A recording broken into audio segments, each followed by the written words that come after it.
नमस्कार, मैं प्रतिमा पांडे। आप देख रहे हैं प्रधानमंत्री मोदी के चुनावी रण क्षेत्र बनारस से क्लाउन टाइम्स की विशेष कवरेज।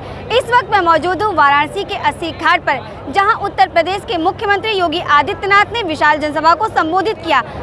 योगी जी ने यहां मौजूद जन समुदाय से 400 के पार का नारा लगवाया और साथ ही प्रधानमंत्री मोदी को प्रचंड बहुमत से जीत दिलाने के लिए संकल्प भी करवाया।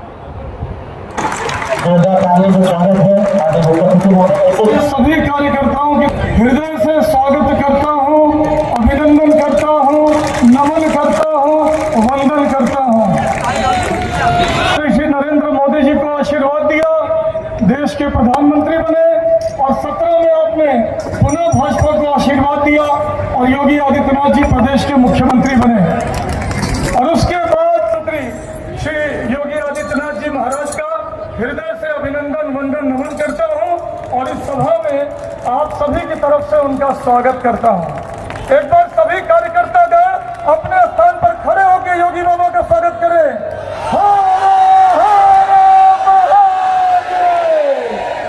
इस मंच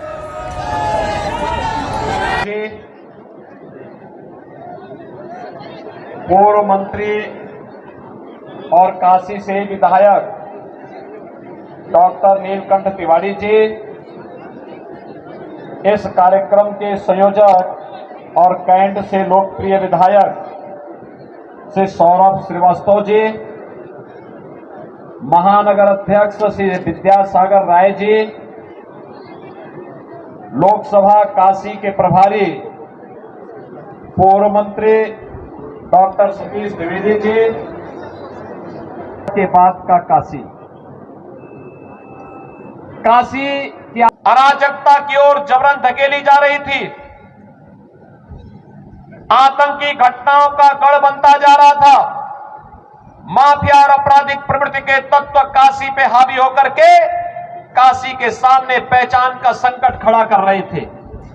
लेकिन 2014 में जब काशी वासियों के आशीर्वाद से काशी ने देश का प्रतिनिधित्व करने के लिए अपने जनप्रतिनिधि के रूप में आज के यशस्वी प्रधानमंत्री, दुनिया के सबसे लोकप्रिय राजनेता और भारत के वर्तमान के सांस्कृतिक जागरण के पुरोधा, एक भारत श्रेष्ठ भारत के शिल्पी श्री नरेंद्र मोदी जी को चुन करके भेजा। बहनों और भाइयों, आज नए भारत का नया उत्तर प्रदेश है, तो नए उत्तर प्रदेश में एक भव्य और दिव्य काशी भी हम सबके सामने है।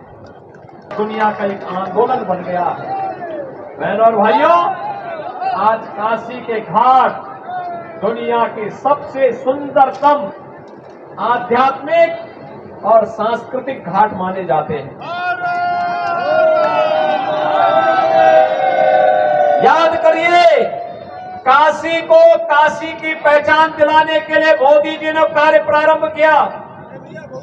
आज उसका परिणाम है जो उन्होंने कहा था, न मुझे किसी ने भेजा है न मैं स्वयं आया हूं, मुझे तो मां गंगा ने बुलाया है। आज देश के सबसे व्यस्ततम एयरपोर्ट में माना जाता है। काशी के अंदर की बेहतर कनेक्टिविटी और काशी के अंदर देश का सबसे बड़ा रोपवे का निर्माण होना, काशी के मंदिरों की कायाकल्प और बाबा विश्वनाथ जैसे कि इंतजार कर ही रहे थे अपने परम भक्त मोदी जी का कि जब मोदी जी आएंगे काशी विश्वनाथ धाम अपने भव्य और दिव्य रूप में आएगा, देखने को मिलेगा। आज हम सब देख सकते हैं। काशी ने मोदी जी के नेतृत्व में रिकॉर्ड तोड़ा है। काशी में सर्वाधिक 16 करोड़ श्रद्धालुओं का आगमन इस बात को प्रमाणित करता है कि देश का आज के दिन पर कोई भी अन्य स्थल ऐसा नहीं, वह किसी भी प्रकार के टूरिस्ट हो, अगर सर्वाधिक कहीं आ रहे हैं तो वह काशी में आ रहे हैं। काशी में कि मां गंगा हमारी आस्था की प्रतीक तो है ही, लेकिन वाटर ट्रांसपोर्ट का एक बेहतरीन माध्यम हम गंगा को भी करेंगे, जिससे गंगा की अविरलता और निर्मलता को बनाने में मदद मिलेगी और यहां के नाविकों के साथ साथ यहाँ के लोगों के व्यापार को आगे बढ़ाने के लिए हम इसका बेहतर जल ट्रांसपोर्ट का उपयोग करेंगे। लोग काशी से लेकर के हल्दिया होते हुए जिस प्रकार के दुनिया के सबसे बड़े क्रूज का संचालन काशी से हुआ है, दुनिया विभूत थी कि काशी अब इन सभी गतिविधियों का केंद्र बन चुका है। अब तो रोपवे का निर्माण हो रहा है, नए उत्तर प्रदेश को जन्म भी देती है। काशी ने मोदी जी को चुना। मोदी जी ने न केवल उत्तर प्रदेश की बल्कि पूरे भारत की कायाकल्प की है। सायकाल होते ही आतंकवादी घटना की वारदात की समाचार आते थे। आज वही भारत आप देख रहे होंगे, उसी भारत में आतंकवाद और नक्सलवाद समाप्त हुआ है। और अब तो कहीं पर हम आतिशबाजी करें और थोड़ा जोर से पटाखा फट जाए तो पाकिस्तान सफाई देने के लिए मजबूर होता है, कहता साहब मेरा हक नहीं है। कचहरी पर हमला हुआ था, अयोध्या में राम जन्मभूमि पर आतंकी हमला हुआ था, अयोध्या की कचहरी पर भी हमला हुआ था और लखनऊ की कचहरियों पर भी हमला हुआ था। देश के अंदर चाहे दिल्ली हो या मुंबई, अहमदाबाद हो या देश के अंदर अलग अलग भागों में जो आतंकी विस्फोट होते थे, जब हम इस मुद्दे को तत्कालीन सरकार के सामने रखते थे, सरकारें कहती थी ये तो सीमा पार के आतंकवादी। बहन और भाइयों, सीमा पार के आतंकी समाप्त।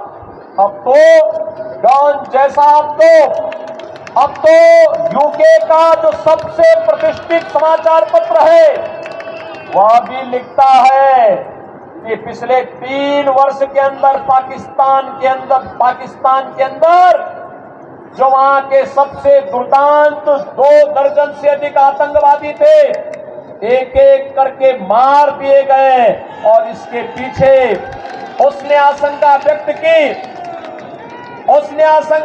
की जिसके पीछे भारत के एजेंसियां हैं।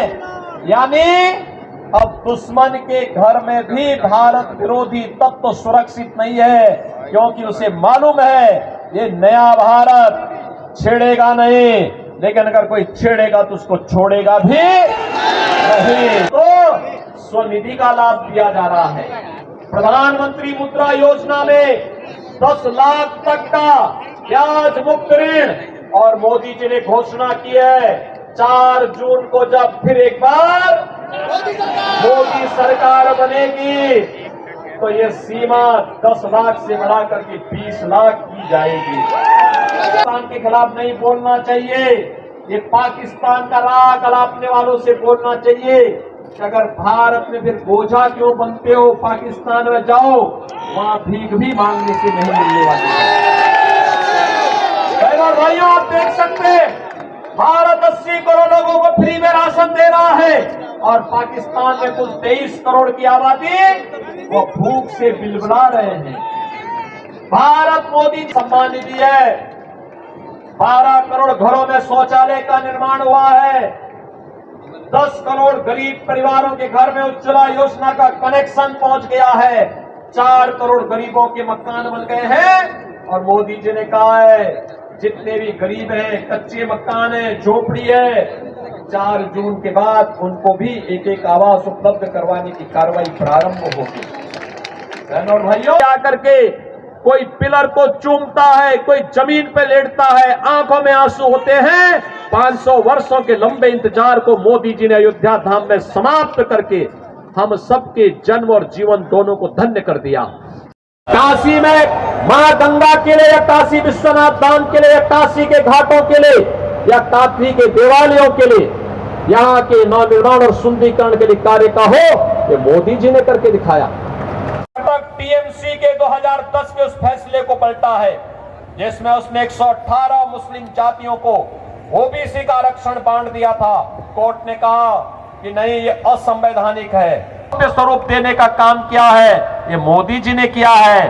और संत रविदास जी के शीर गोवर्धन को भी जो भव्य और दिव्य रूप दिया गया है, यह भी मोदी जी के कारण हो पाया है। हम काशी वासियों का, उत्तर प्रदेश वासियों का एक गौरव है कि हम यहां से जिस जनप्रतिनिधि को चुनते हैं वह भारत का नाम तो दुनिया के अंदर कर ही रहे हैं, आज दुनिया के सबसे लोकप्रिय राजनेता के रूप में भी अपनी एक धमक जमा करके काशी को नई पहचान दिला रहे हैं। अब काशी को लटकते झटकते तारों के बीच में नहीं घुसना पड़ता है।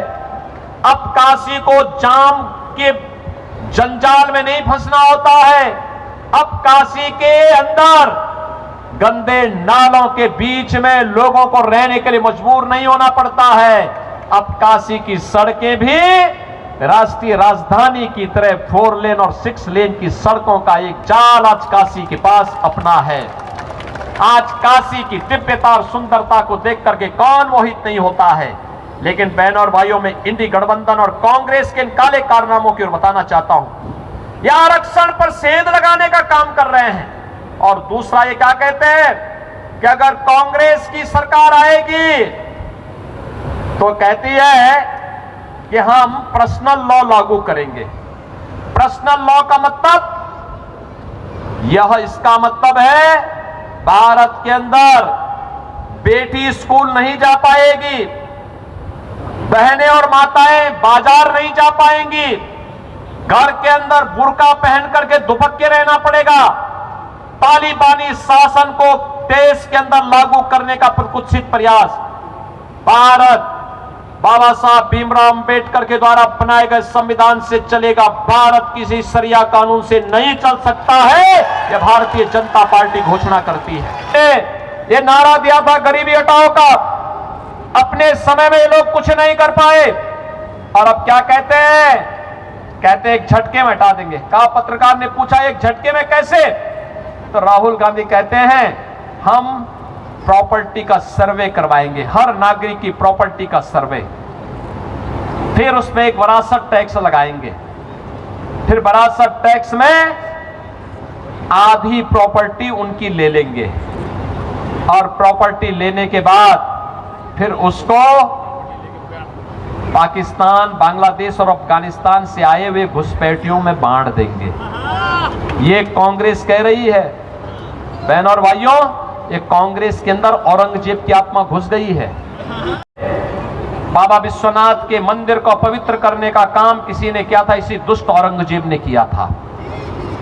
बहनों और भाइयों, मथुरा का भगवान कृष्ण का मंदिर इसी दुष्ट औरंगजेब ने तोड़ा था और कोई शरीफ मुसलमान भी अपने पुत्र का नाम औरंगजेब नहीं रखता। इसलिए नहीं रखता है, औरंगजेब ने सबसे पहले अपने भाई की हत्या की सत्ता के लिए, फिर अपने बाप शाहजहां को, जिसने आगरा का ताजमहल बनाया था, शाहजहां को कैद किया था। अगर आपको शाहजहां और औरंगजेब के बारे में देखना है, पटना की खुदा वक्त लाइब्रेरी में जाकर के पढ़िए। उस लाइब्रेरी में आपको इनके काले कारनामों की जानकारी मिलेगी। शाहजहां कहता, हम्बक औरंगजेब, तुझ जैसा पुत्र किसी को पैदा न हो।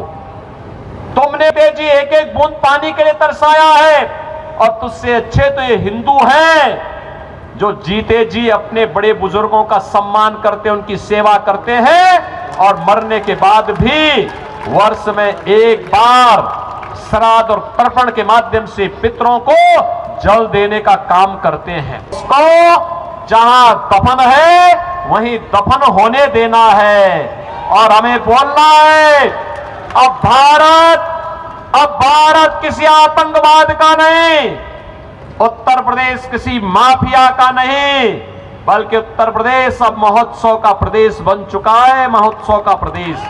मोदी जी जीतेंगे रिकॉर्ड वोटों से, कोई संदेह नहीं, लेकिन काशी वासियों की जिम्मेदारी बनती है एक नया रिकॉर्ड बनाने के लिए हमें काम करना है। क्या काशीवासी बनेंगे? काशीवासी करेंगे? काशी सहमत है? काशी सहमत है? 6 दिन एक बार, फिर एक बार और अब की बार। आज के चुनाव ने साबित कर दिया 400 पार हम जा चुके हैं। आज उत्तर प्रदेश के अंदर 14 सीटों पर और पूरे देश के अंदर भी 58 सीटों पर चुनाव हुए हैं। इससे पहले के जितने भी 5 चरणों में चुनाव हुए हैं, ये सब दिखाते हैं कि मोदी जी 400 पार की तरफ तेजी के साथ आगे बढ़ रहे हैं। और इसीलिए हम काशी वासियों से कहने के लिए आए हैं, 400 पार में रिकॉर्ड वोटों से अब तक के सारे रिकॉर्ड टूटे आत्मनिर्भर और विकसित भारत की परिकल्पना को साकार करेगा। राम राज्य की संकल्पना को जमीनी धरातल पर उतारने का काम करेगा।